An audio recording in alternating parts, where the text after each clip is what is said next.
J'ai eu un parcours un petit peu atypique puisque j'ai d'abord commencé dans l'armée de l'air. Je voyais les casques bleus et j'avais envie de sauver le monde. J'ai géré donc un ensemble de systèmes d'information classifiés, pour certains classifiés défense. Souvent les jeunes ils veulent tous faire pentester. Je le disais tout à l'heure, il y a une cinquantaine de métiers dans la cybersécurité. Pentester ça fait peut-être rêver, mais il y a d'autres métiers qui sont très très intéressants et je pense qu'ils peuvent faire rêver aussi. On a tous les métiers autour de l'OSINT par exemple.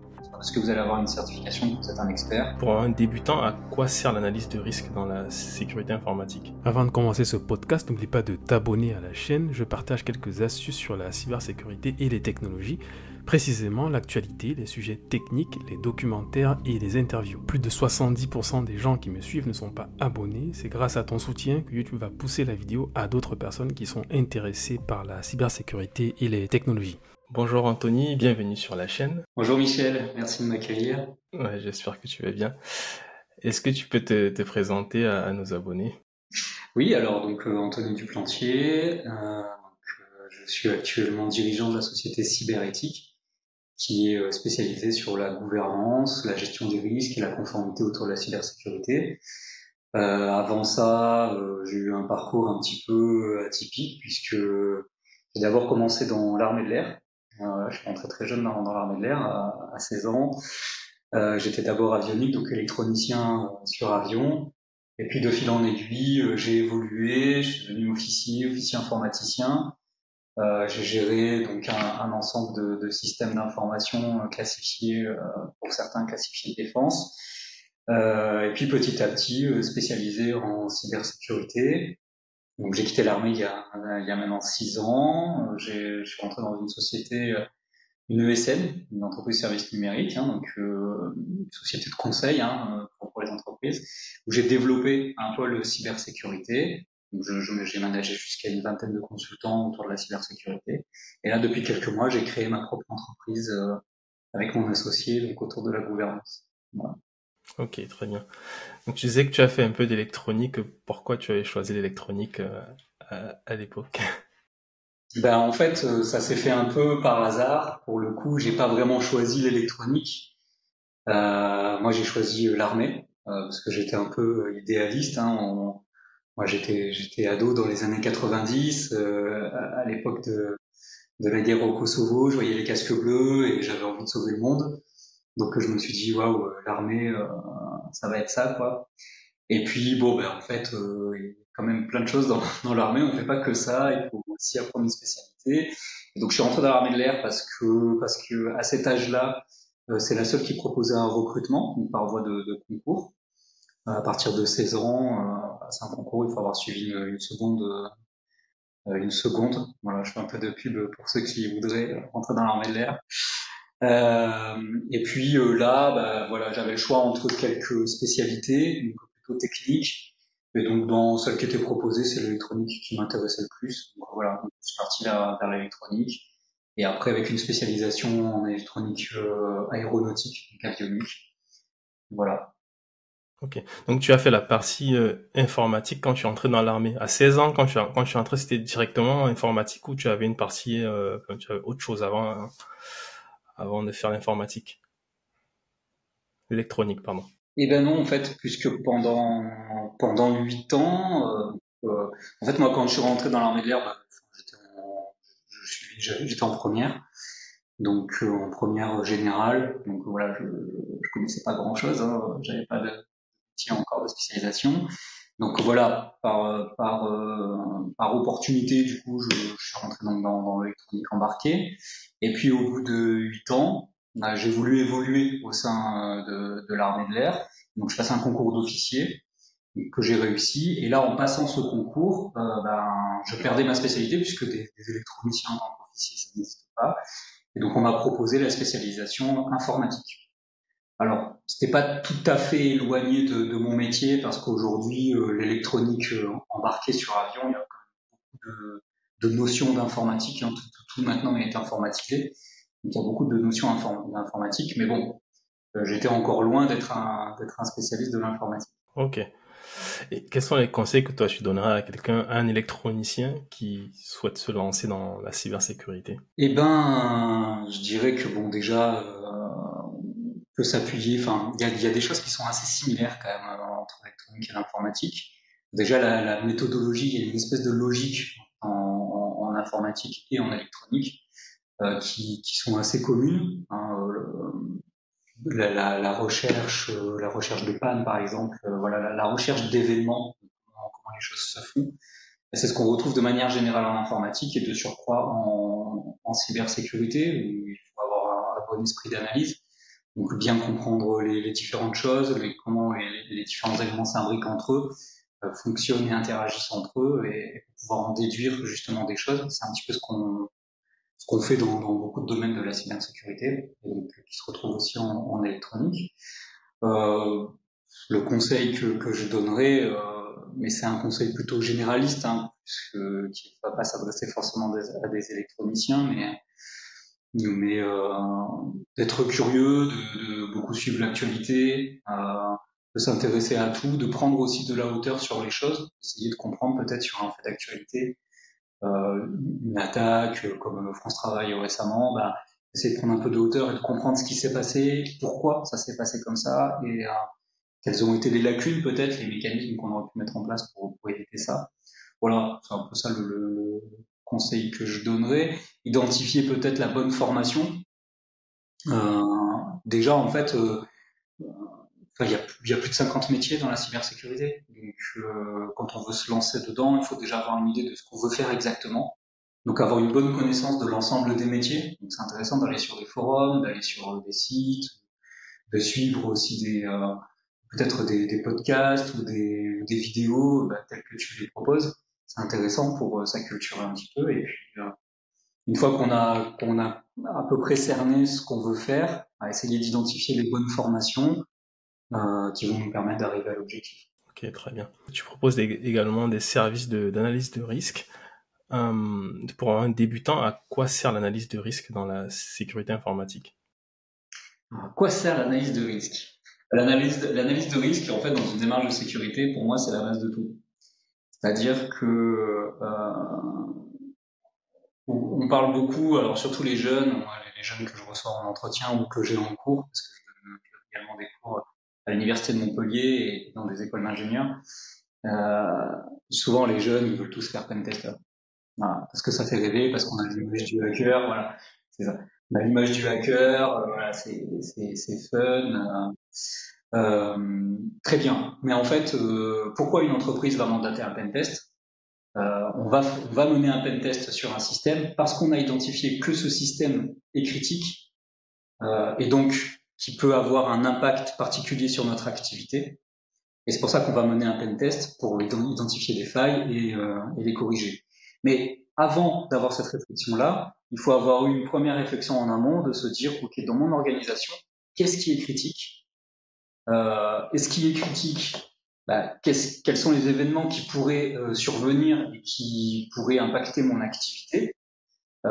Quelles sont les menaces qui feraient que ces événements arrivent? Et quels sont les différents scénarios qui permettraient justement que cette menace survienne? C'est ça l'analyse de risque. Et donc en fait, ça va être vraiment la base de tout parce que c'est à partir d'une bonne analyse de risque, donc de la construction de tous les scénarios, tous les chemins d'attaque en fait sur notre organisation. Alors sur les ressources sensibles de l'organisation aussi, ça aide à identifier quelles sont les ressources sensibles et celles qui le sont moins. Ça évitera de mettre beaucoup de moyens pour protéger une ressource qui finalement n'a pas vraiment d'intérêt.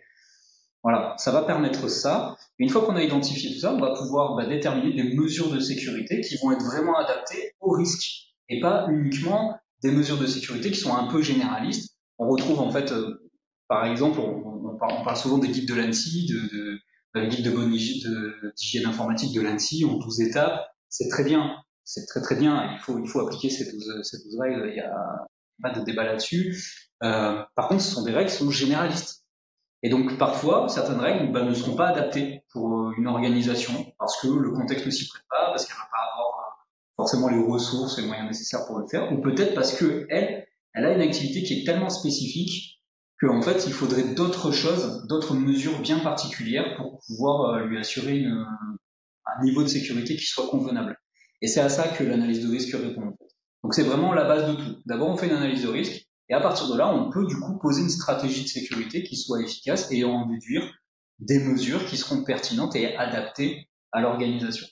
Est-ce qu'il y a un moyen de savoir qu'on a réussi son analyse de risque? Est-ce qu'il y a des outils qui permettent de savoir qu'on a réussi son analyse de risque, par exemple? Alors, des outils qui permettent de savoir si on a réussi l'analyse de risque, ça c'est, enfin, à ma connaissance, ça n'existe pas.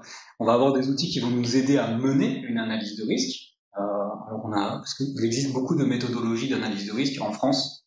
On va utiliser principalement la méthode EBIO-CRM, qui est une méthode qui a été développée par l'ANSSI, par l'Agence nationale de sécurité des systèmes d'information. On va aussi beaucoup utiliser la méthode MEHARI, par exemple, qui est une méthode qui a été définie par le CLUSIR, le Club de la sécurité informatique, par le CLUSIF, pardon, Club de la sécurité informatique français. Donc ça, c'est vraiment les deux méthodes un peu phares. Et puis on peut se baser sur une méthodologie qui s'appelle sur les exigences de la norme ISO 27005, qui permet de définir un certain nombre de choses, de bonnes pratiques pour mener des analyses de risque. À partir de là, chacune de ces méthodes va proposer des outils de suivi du risque. Donc, en fait, une bonne analyse de risque, on va pouvoir la mesurer par le fait que les événements ne surviennent pas. Voilà, c'est plutôt ça. C'est-à-dire que si j'identifie qu'un de mes risques, c'est une intrusion physique, quelqu'un qui rentre dans mes locaux pour voler de la donnée sensible, mon analyse de risque, je vais définir les différents scénarios qui permettraient ça. Une effraction à une fenêtre, le vol d'une carte, d'un badge d'accès, voilà, ce genre de choses. Et moi, je vais mettre en place des mesures. Je vais mettre des barreaux aux fenêtres, par exemple. Je vais mettre un système de badge qui soit plus robuste. Et puis, derrière, pour suivre ce risque, pour vérifier l'efficacité de mes mesures de sécurité, je vais mettre en place des indicateurs, des suivis, des revues, par exemple. Je vais faire une revue d'accès, par exemple, pour vérifier, est-ce que c'est vraiment que mon personnel qui y a accédé? Est-ce que j'ai pas eu des accès à des horaires un peu bizarres? Si j'ai un accès un dimanche à 3h du matin, je vois Jean-Paul de la compta qui a accédé dimanche à 3h du matin, c'est bizarre. Peut-être qu'il s'est fait voler son badge, qu'il a perdu son badge, et que du coup j'ai eu un accès malveillant. Voilà. Et en fait, on va vérifier que le risque ne survient pas. Et c'est comme ça qu'on va s'assurer de la bonne efficacité finalement de son analyse de risque. Maintenant, une analyse de risque, elle n'est pas figée. On fait une analyse de risque à un moment, et après, les choses peuvent évoluer. On peut avoir des nouvelles menaces. Si je change mes locaux, je déménage, forcément, je crée des nouveaux risques. Peut-être que je développe une nouvelle activité aussi qui va développer des nouveaux risques. Peut-être que j'ai des nouveaux concurrents aussi. Enfin voilà, il peut y avoir plein de choses. Et donc, systématiquement, il va falloir réviser régulièrement cette analyse de risque, donc mettre en place les nouvelles mesures, les contrôler pour s'assurer que effectivement notre analyse est efficace. Donc pas vraiment d'outils à proprement parler. Ok. Toi, tu recommandes de faire une analyse de risque à peu près combien de fois par an? Alors, une analyse de risque en général, on recommande de la faire. On la fait à chaque évolution majeure de l'environnement, de l'organisation. Si on change, comme je le disais, on déménage, ou on a un changement important, on crée des nouveaux services, on a un gros changement de direction, de manager, on sort une nouvelle gamme de services, par exemple, on crée un nouveau produit, enfin voilà. Tout ce qui peut être tout événement qui peut avoir une influence, qui peut avoir un impact sur la sécurité des systèmes d'information, va provoquer la mise à jour de l'analyse de risque. Sinon, si vraiment pas de gros changements majeurs, on préconise de le faire une fois par an, de réviser, de vérifier. Et là, on va plutôt vérifier est-ce que les menaces ont évolué.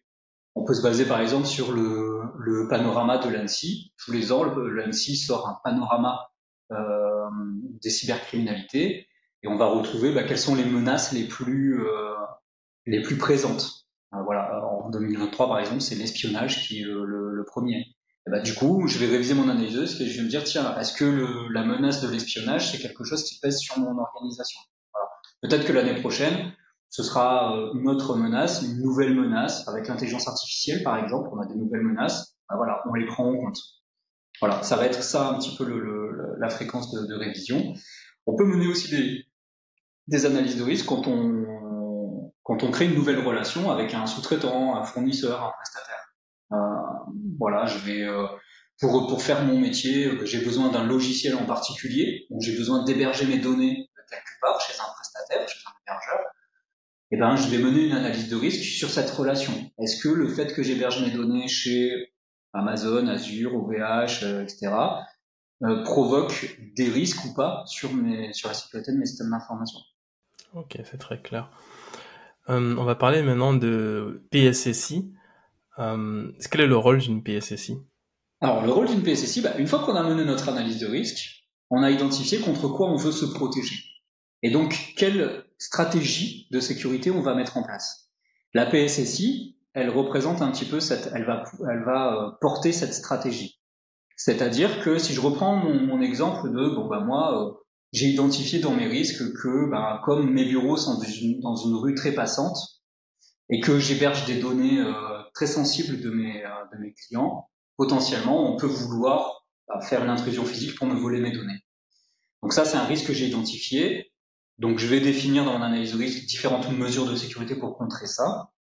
Et ma politique de sécurité, elle va définir les grandes règles. Elle dit, nous, pour se prémunir contre nos risques, notre stratégie de sécurité, c'est de se protéger contre les intrusions physiques, en mettant en place du contrôle d'accès et des revues régulières. Voilà. Elle sert à ça, la politique, c'est de définir les grandes règles. On va pas expliquer en détail ce qu'on fait, c'est-à-dire je vais pas expliquer que j'ai mis une badgeuse, que la badgeuse est active de telle heure à telle heure, que les contrôles se font tous les jours à telle heure, etc. On va pas donner de détails, mais par contre on va donner les grandes règles. Ce qui va permettre aussi, par exemple, quand un client va vouloir travailler avec moi et qui va me demander, il va me dire, ok Anthony, mais qu'est-ce que tu me garantis comme niveau de sécurité? Je vais pouvoir lui transmettre ma PSSI, ma politique de sécurité. Je vais dire, regarde, chez nous, voilà les grandes règles de sécurité qu'on met en place. On met du contrôle d'accès physique, on met du contrôle d'accès logique aussi, c'est-à-dire que nos applications, on a limité les accès. On forme nos collaborateurs, on les sensibilise, par exemple. Voilà. On a mis en place des plans de sauvegarde, on a une gestion des vulnérabilités qui est particulière, etc., etc. Voilà. Ok, très bien. Et pour la PSSI, il faut aussi la mettre à jour, au moins une fois par an, je suppose, ou ça dépend de l'évolution aussi de l'entreprise, je pense. Tout à fait, voilà, c'est exactement ça, Michel. T'as compris l'idée, c'est que dès que mes risques vont bouger, mais forcément ma stratégie doit s'adapter à cela. Elle peut évoluer aussi parce que j'ai décidé de me mettre en conformité avec une norme en particulier. Je décide de me mettre en conformité avec l'ISO 27001, la norme ISO 27001 qui est une norme sur la mise en œuvre d'un système de management de la sécurité des informations. C'est en gros sur l'organisation globale de la sécurité. Elle donne des recommandations. Et donc, quand on veut être certifié ISO 27001, on doit suivre, c'est plus des recommandations, mais du coup des exigences, ça devient des exigences. Donc, il faut les respecter. Il y a notamment des exigences sur comment doit être une politique de sécurité. Du coup, peut-être qu'il y avait des exigences auxquelles je ne répondais pas dans ma politique, et donc je vais devoir adapter ma politique de sécurité. Je mets en place des nouvelles règles. J'ai décidé de modifier ma stratégie de sécurité. Et je vais modifier ma politique de sécurité. Donc, c'est un peu comme l'analyse de risque. Elle suit l'analyse de risque. À chaque fois qu'on fait évoluer l'analyse de risque, on fait forcément évoluer la politique de sécurité. Mais la bonne pratique veut quand même qu'une fois par an, on la relise pour vérifier que tout est toujours d'actualité. Parce que ce qui peut arriver dans une organisation, que ce soit une collectivité publique, une entreprise privée, une association, c'est que on a défini des règles et puis en cours d'année, on s'aperçoit que ça fonctionne pas bien ou qu'il faudrait la modifier. On va modifier cette règle-là. Il faut que la politique elle-même soit aussi évolue dans ce sens. D'accord. On parle beaucoup de la directive NIS 2 en ce moment. Est-ce que tu peux expliquer quel est son rôle? Oui, alors NIS 2 c'est une directive européenne, qui veut dire Network Information System Security. Donc en gros, c'est une directive européenne qui a été créée dans une logique d'harmonisation des bonnes pratiques des pays de l'Union européenne. Alors, NIS 2 veut dire que forcément, on avait NIS 1, donc la directive NIS 1, elle date de 2016, je crois, si je ne me trompe pas. Celle de 2016, elle posait déjà des règles en fait, d'harmonisation entre les différents pays de l'Union européenne, puisqu'en France, on a l'ANSSI qui porte la stratégie de sécurité des systèmes d'information nationale pour la France, mais tous les pays de l'Union européenne ont des agences aussi équivalentes. Donc ce sont ces agences-là qui se disent, bon, ce serait intéressant qu'on ait une stratégie globale, parce qu'on est aussi dans une ère où il y a beaucoup de coopération des pays européens, donc il y a des entreprises aussi qui peuvent échanger au niveau de l'Europe.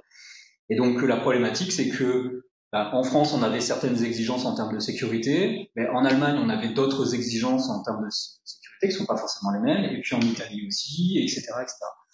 Donc l'idée, c'était de dire, bon, c'est intéressant qu'on ait tous la même base commune et qu'on ait les mêmes pratiques. Donc les directives Nice, elles viennent de là. La différence entre Nice 1 et Nice 2, c'est que Nice 1 depuis 2016, donc ça fait 8 ans, enfin 7 ans, on a pu les prouver et puis on s'aperçoit qu'il y a des choses qui fonctionnent et d'autres qui fonctionnent moins bien. Et donc l'idée, c'est d'améliorer avec Nice 2. Donc on va renforcer notamment la partie coopération européenne. Donc la partie coopération européenne, c'est-à-dire donc les échanges entre les différents États.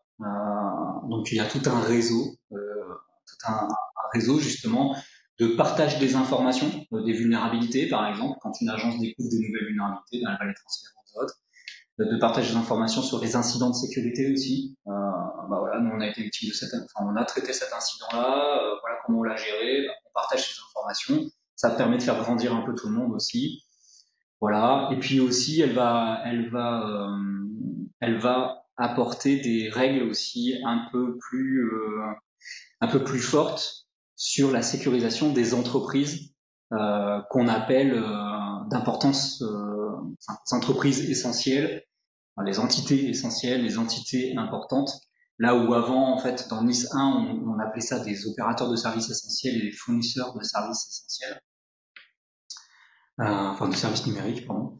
Voilà, on faisait un peu le distinguo. Nice 1, en gros, on avait à peu près 1500 entités en France qui étaient concernées par la directive Nice 1.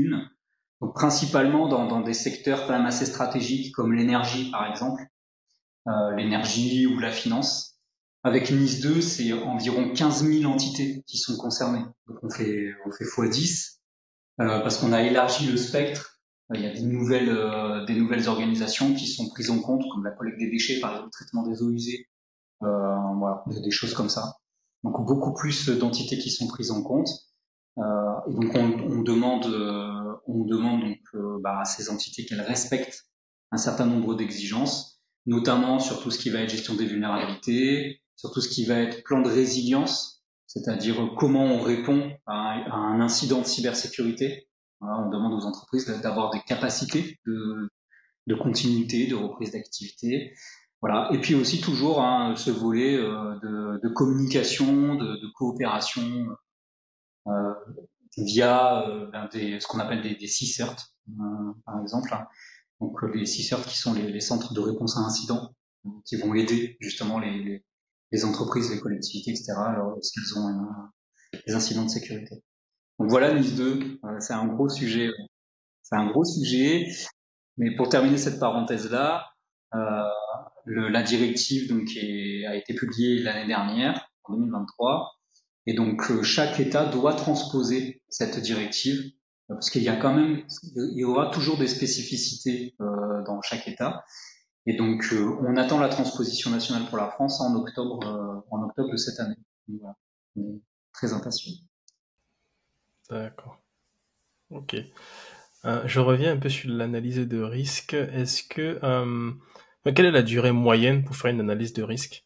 Alors, c'est très variable. C'est très variable. Tout va dépendre de l'objet de l'analyse de risque, c'est-à-dire est-ce que c'est une organisation complète, est-ce que c'est un système d'information, un site web, un produit aussi. On peut faire sur un produit. J'ai mené des analyses de risque sur des robots qui font des chirurgies du cerveau ou de la moelle épinière, des analyses de risque sur des sites web, sur des organisations, des entreprises, alors avec plus ou moins de filiales.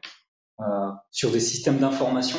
Donc ça peut être juste un serveur applicatif avec une base de données, comme ça peut être tout un système de gestion très très complet. Donc c'est très variable, ça va vraiment dépendre de l'étendue du système, de l'objet de l'analyse, de sa complexité. Si on est par exemple sur des technologies full Windows, c'est plus simple que si on est sur des technologies embarquées, par exemple. Donc l'embarqué, c'est ce qui va être ultra spécifique. On va retrouver ça dans la robotique, par exemple, ou dans certains produits. Voilà, donc forcément c'est très variable, mais et puis tout dépend aussi de la granularité. Quel est l'objectif de l'analyse? Alors, si on veut simplement se prémunir contre les menaces les plus courantes, ou est-ce qu'on veut vraiment une analyse très très fine? Donc c'est vraiment très variable, mais j'aurais vraiment du mal à te donner des métriques, mais disons que allez, pour schématiser, ça pourrait durer de 10 jours à 2 mois. Quoi. D'accord, ok, très bien. Tu as également travaillé sur la protection des données. Quels sont les critères à prendre en compte pour protéger les données? Alors, il y a plein de choses, là aussi. Si pour résumer, je sais qu'il y en a beaucoup. Pour résumer, ce qui va être le plus important, c'est la criticité de la donnée.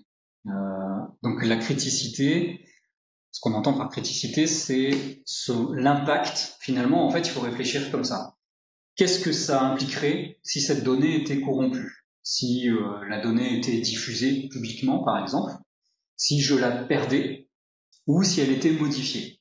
Donc c'est les trois grands principes de la cybersécurité, hein, confidentialité, disponibilité, intégrité. Et en fait, tout notre métier est basé là-dessus finalement, hein, sur ces principes-là, ces trois principes. Et pour n'importe quel élément ou une donnée, c'est si jamais je perdais la confidentialité ou la disponibilité ou l'intégrité, quel serait l'impact? Donc pour une entreprise, ça va être par exemple, moi si j'ai des données, je travaille sur un prototype ultra secret, ça va être un produit révolutionnaire demain. Et tu t'imagines bien que si je perds la confidentialité de cette donnée-là, tous mes concurrents vont pouvoir faire exactement la même chose et je perds mon avantage concurrentiel. Et donc potentiellement, je vais perdre du marché, je vais perdre de l'argent. Pour les données personnelles, ça va être exactement la même chose. C'est-à-dire qu'on va chercher quel est l'impact de la perte de confidentialité, de disponibilité ou d'intégrité de ces données sur les gens. Quand tu vas, par exemple, faire une prise de sang, derrière, potentiellement, peut-être que, si tu viens faire une prise de sang, c'est pas pour rien. C'est que potentiellement tu es malade ou tu as une infection ou quelque chose. Si ce diagnostic était diffusé publiquement, qu'est-ce que ça pourrait entraîner pour toi?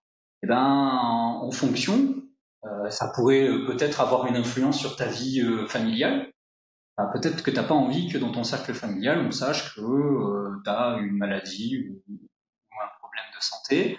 Ça pourrait avoir des conséquences sur ton emploi. Peut-être que ton employeur pourrait juger que tu n'es plus apte à travailler. Voilà. Donc, tu vois, c'est comme ça qu'on va mesurer cette criticité.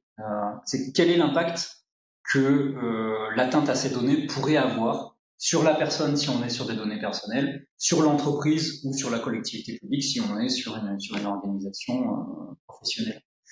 Voilà, je dirais que c'est ça vraiment qui est à prendre en compte. Ok. Et je sais que c'est la CNIL qui peut sanctionner. Quel est le montant à peu près de la sanction si jamais les données ne sont pas bien protégées? Alors en France, effectivement, c'est la CNIL qui porte, en tout cas qui est le gendarme des données personnelles, donc uniquement pour le volet données personnelles. Les sanctions aujourd'hui pour une organisation qui ne respecterait pas les exigences du RGPD, donc du Règlement général sur la protection des données personnelles, les sanctions peuvent aller jusqu'à 4% du chiffre d'affaires mondial ou 20 millions d'euros. Voilà. Donc ça sera au choix. Alors ça, c'est les sanctions, sont vraiment les sanctions maximum. Par exemple, Google, il y a quelque temps, a pris une sanction de 50 millions d'euros. Mais pour autant, des entreprises plus petites ont pris des 1500 ou 3000 euros d'amende. Voilà. Maintenant, il n'y a pas uniquement la seule sanction financière. L'une des sanctions aussi peut être l'arrêt du traitement des données personnelles. Je m'explique, si je reprends mon exemple du laboratoire, admettons que le laboratoire où tu as fait ton analyse de sang, ne met aucune protection pour protéger les données personnelles de ces patients et que les données sont divulguées, la CNIL pourrait décider que ce laboratoire n'a plus le droit de traiter des données personnelles. Donc en fait, qu'est-ce que ça veut dire pour le laboratoire? Ça veut dire tout simplement qu'il peut plus faire d'analyse, parce qu'il pourra faire les prises de sang, mais il pourra pas les traiter derrière, il peut pas traiter les données personnelles. Donc il peut rien faire, il peut pas faire son travail. Et donc là, forcément, t'imagines l'impact que ça peut avoir pour le laboratoire. Ok. Ah, j'avais pas cette partie sanction non financière. Ok. Comment devenir un bon délégué à la protection des données? Déjà, il faut avoir le RGPD comme livre de chevet. On parle d'un règlement, hein, là aussi, hein, le RGPD c'est un règlement européen, donc c'est quelque chose quand même d'assez lourd, hein, avec des termes juridiques quand même, hein, puisqu'on est quand même un petit peu entre le juridique et le technique, hein, pour le volet protection. Donc déjà, il faut maîtriser ce règlement. Il faut avoir des bonnes connaissances sur la protection des données de manière générale, donc sur la cybersécurité, hein, comment on sécurise des données, comment on sécurise un système. Il faut avoir une bonne culture générale de ce qu'est ce qu'on appelle du chiffrement, comment on met en place une bonne politique de sauvegarde, voilà, ce genre de choses, avoir une bonne culture générale sur la cybersécurité. Donc là, il y a beaucoup de choses qui existent. L'ANSSI a produit énormément de guides qui sont très très intéressants. Il y a des formations aussi qui existent. Je pense que c'est intéressant de se former tout au long de sa carrière. Et puis, je dirais, avant tout ça, c'est avoir une bonne compréhension de quoi on parle. Une bonne culture du risque, justement, de savoir, ok, le RGPD, il existe, c'est un règlement, mais pourquoi? Voilà. Il est d'abord fait aussi pour protéger les gens, pour protéger l'ensemble des gens sur l'utilisation de leurs données personnelles. Il faut avoir bien conscience de tout ça, bien comprendre comment ça fonctionne, savoir prendre de la hauteur aussi et s'adapter un petit peu, parce que quand on va dans les organisations, qui traite des données personnelles dans une entreprise, ça va être souvent du service RH, du service comptabilité, ce genre de personnes. Pour autant, des gens qui travaillent dans un service RH, c'est pas forcément des spécialistes de l'informatique ou de la cybersécurité. Et ni du juridique. Et donc parfois ils comprennent pas pourquoi, ils voient un petit peu toutes ces mesures comme des contraintes. Donc faut avoir beaucoup de pédagogie pour les accompagner, pour leur expliquer, parce que souvent on a tendance à dire que l'humain est le maillon faible. Moi je pense pas, je pense que l'humain est plutôt justement le dernier rempart. Mais simplement, si on n'explique pas aux gens pourquoi on fait ça et comment on va le faire, ils peuvent pas le faire correctement. Voilà, donc il faut user de beaucoup de pédagogie et avoir un bon sens de la communication et un bon esprit d'analyse. Je dirais que c'est ce qu'il faut pour être de manière générale un spécialiste aussi bien sur le RGPD que sur la cybersécurité. Ok, très bien. Tu as parlé tout à l'heure de sensibilisation. Quelle est la fréquence idéale de sensibilisation des utilisateurs à la sécurité informatique? Là aussi, je vais te faire une réponse un peu de Normand, c'est qu'il n'y a pas vraiment de règles. Tout simplement parce que quand on parle de sensibilisation, encore une fois, on parle d'humain. Et chaque humain est différent. Et on sensibilise pas des développeurs qui ont déjà une culture du numérique, de l'informatique, comme on va sensibiliser du personnel soignant dans un hôpital qui n'a pas le temps, qui est sous pression, qui comprend pas l'informatique, et qui pour eux le seul objectif c'est d'apporter les soins aux patients. Donc en fait, tu vois, là sur ces deux exemples, on est sur des populations qui sont complètement différentes. Et donc, la fréquence de sensibilisation, comme le canal de sensibilisation, va être complètement différent. C'est là tout l'enjeu et toute la difficulté d'ailleurs, en fait, dans la sensibilisation. Et c'est pour ça qu'aujourd'hui, il y a beaucoup d'entreprises, beaucoup d'organisations qui se posent la question, qui cherchent des moyens, comment on va sensibiliser. Et il y a beaucoup de nouvelles plateformes qui se créent justement de sensibilisation. C'est vraiment un secteur, je pense, qui est un des plus innovants pour le coup en cyber. C'est la sensibilisation parce que c'est un enjeu majeur et que c'est très compliqué. Donc, la fréquence idéale, c'est la fréquence qui correspond à ma population et au risque. plus mon organisation est exposée à des risques, plus je vais mettre l'accent sur la sensibilisation. Et pareil, si mon public est peu averti. Voilà. Par contre, si j'ai en face de moi un service informatique, des développeurs qui ont l'habitude, qui gèrent les accès, etc., qui sont déjà pas mal sensibilisés à la cybersécurité, bon, là, on n'est peut-être pas obligé de leur faire une sensibilisation toutes les semaines, quoi. Voilà. Tu vois, enfin, vraiment, il faut s'adapter à la population, aux enjeux, aux risques et aux contraintes aussi, aux contraintes du personnel. On peut pas mobiliser. Ça prend du temps de sensibiliser. Alors, il y a plein de formats différents maintenant. On peut faire du e-learning, on peut faire des campagnes de phishing, on peut faire des cours. Voilà. Il y a du serious game aussi. Voilà, il y a plein de choses. Mais tout ça, ça demande quand même un petit peu de temps, donc il faut savoir adapter voilà, à son environnement. Très bien. Comment tu fais pour rester à jour dans la cybersécurité? Comment je fais? Eh ben écoute,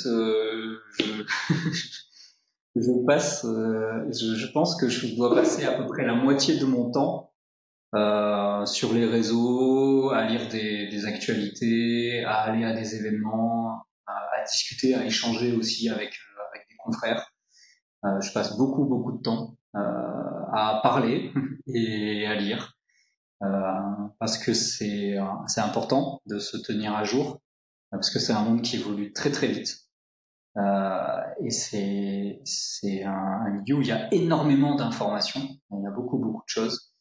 Et donc il faut se renseigner, il faut toujours être à l'écoute pour comprendre aussi ce qui se passe. Donc moi je lis beaucoup, alors je suis beaucoup principalement sur LinkedIn, parce que sur LinkedIn aujourd'hui il y a beaucoup d'experts qui partagent beaucoup de contenu, donc c'est très intéressant. Je suis aussi pas mal d'éditeurs, de services aussi de cybersécurité, que ce soit en France ou à l'étranger, qui vont publier des choses, voilà, des rapports sur les menaces, qui vont décortiquer aussi des fois des attaques. Ça c'est intéressant, les nouvelles méthodologies aussi, des solutions qui existent. Voilà. Et puis après je vais sur des événements comme le FIC par exemple, le Forum InCyber à Lille, le salon S3C à Montpellier. Le CBC, la Cybersecurity Business Convention à Toulouse, voilà, des choses comme ça. Et puis après, j'ai un réseau de pas mal d'entreprises qui travaillent dans la cybersécurité aussi, qui font soit la même chose que moi ou sur des volets différents.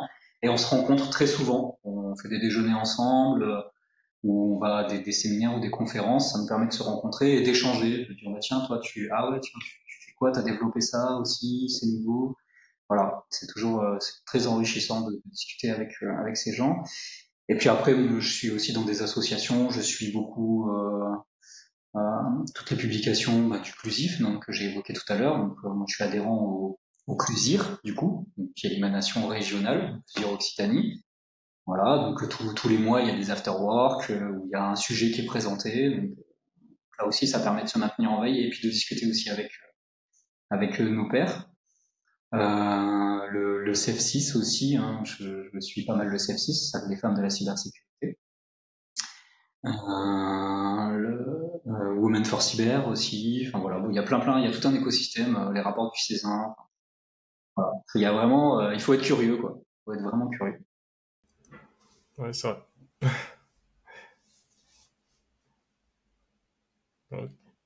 Ok. Au début, tu me disais que tu as créé ta société. Alors, en fait, est-ce que tu peux nous présenter un peu les services que vous proposez dans ta société? Oui, alors donc aujourd'hui, Cyberéthique, la société s'appelle Cyberéthique. Pourquoi? Parce que justement, en fait, mon associé et moi, on avait envie d'avoir une approche plutôt éthique, justement. C'est-à-dire, on parle de cybersécurité, les gens que j'ai en face de moi, c'est des gens qui ont des peurs, qui ont des craintes quant à leur sécurité, ou qui ont des contraintes réglementaires qui sont relativement fortes. Et c'est des véritables enjeux pour eux. Ce serait très facile, en fait, de leur faire peur et de leur vendre tout et n'importe quoi, et même surtout des choses dont ils n'ont pas besoin. Et moi, je le vois souvent, quand même, je vois souvent dans des organisations, quand je vais chez eux et qu'ils me disent mais on a mis ça en place, etc. Moi, j'ai l'exemple d'une entreprise qui avait mis un très très grosse solution de cybersécurité, tout automatisée. C'est un peu une Rolls dans le domaine de la cybersécurité, ça s'appelle Darktrace. Donc c'est un super outil. Et on leur a vendu ça, un intégrateur leur a vendu ça, mais en fait, ils savaient pas s'en servir. Ils savaient pas s'en servir, ils savaient pas le paramétrer, donc ils ont payé ça très cher. Et ils ont quand même pris un ransomware. Voilà, quelques mois plus tard. La solution ne leur a servi à rien. Et en fait, nous, si tu veux, c'est vraiment, c'est pas notre approche. Nous, notre approche, c'est vraiment de fournir le strict nécessaire, le besoin de s'adapter. Donc, on fait que du sur-mesure. Et on fait ce qu'on sait faire, c'est-à-dire de la gouvernance, de la gestion des risques et de la mise en conformité. Donc moi, mes services, ils vont plutôt tourner autour de l'évaluation des risques, ce que j'ai expliqué tout à l'heure, pour commencer. Ensuite, à partir de là, de définir une bonne stratégie de sécurité, d'accompagner les organisations dans la définition de cette stratégie de sécurité. Ça peut être sur la mise en place d'un plan de sensibilisation qui soit adapté. Ça peut être sur la mise en place d'un plan de continuité d'activité, par exemple, sur la rédaction de la PSSI, il y a énormément de choses, sur mettre en place les bonnes pratiques dans le cadre des projets, pour le choix des sous-traitants, la qualification des sous-traitants, de l'audit interne, etc. Il y a énormément de choses à faire. Ça va être ça. Et puis la sensibilisation, la formation aussi des spécialistes, des RSSI qui prennent leurs fonctions. Moi, j'ai déjà coaché des RSSI qui prenaient leurs fonctions. Je les forme aussi sur des sujets de gouvernance, comment mettre en place un bon tableau de bord de la sécurité, ce genre de choses. Et puis après, ça va être tout le volet conformité. Donc, j'accompagne les clients sur la mise en conformité aux réglementations, aux normes de la cybersécurité, donc notamment l'ISO 27001 par exemple, sur des normes comme dans le bancaire, PCI DSS. Là récemment, j'accompagne une entreprise sur de la mise en conformité à une loi qui s'appelle la PSTI Regulation, qui est une loi autour de la cybersécurité des objets connectés au Royaume-Uni. Voilà, donc ça va être ce genre de choses, quoi. Ok. Vous avez un site web ou si des gens ont besoin de te contacter, il y a un site web? Ouais, tout à fait. Ouais. Donc tu pourras le mettre en commentaire si tu le souhaites. Je vais le mettre dans la description. Ouais. Voilà, c'est www.cyber-du6ethic.com. Voilà. Ok, je vais le mettre dans la description. Est-ce qu'il y a quelque chose qu'on n'a pas abordé, toi tu souhaiterais ajouter? Écoute, moi ce que j'ai envie de rajouter, c'est que s'il y a des gens qui ont envie de devenir des spécialistes de la cybersécurité, je dirais, allez-y. Il y a vraiment des besoins. Alors, je le disais tout à l'heure, il y a une 50aine de métiers dans la cybersécurité. Pentester, ça fait peut-être rêver, mais il y a d'autres métiers. Il y a d'autres métiers qui sont très très intéressants et je pense qu'ils peuvent faire rêver aussi. On a tous les métiers autour de l'OSINT, par exemple, où là on fait des enquêtes et tout, c'est hyper captivant. Mais ne serait-ce que des métiers comme moi, ce que je fais, la gouvernance, la gestion des risques, etc. C'est vraiment c'est vraiment très valorisant quand on arrive dans une entreprise qui part de rien, qui est inquiète et qu'on arrive à mettre en place des choses et qu'ensuite on part, elle a acquis une maturité cyber. C'est vraiment très valorisant. Donc il y a plein de métiers, il y a de la place pour tout le monde, il y a beaucoup de formations qui existent. Donc n'ayez pas peur, même en reconversion, il y a des gens à 40 ans, ils viennent dans ce métier-là. On n'est pas obligé d'être des experts techniques. Tous les métiers ne sont pas purement techniques, même s'il faut un peu de culture générale. Donc voilà, n'hésitez pas, il faut y aller. Voilà, je dirais qu'après, un petit mot sur les certifications aussi. Il y a plein de formations autour de la sécurité, de la cybersécurité. Bon, regardez les avis, toutes ne se valent pas. Parce qu'il y a aussi eu un engouement autour des formations, donc il y a pas mal d'organismes de formation qui ont surfé sur la vague, mais tous n'offrent pas forcément des formations de qualité. Donc voilà, soyez exigeants sur votre formation, surtout que souvent elles peuvent parfois coûter cher. Et puis après, les certifications, c'est intéressant aussi.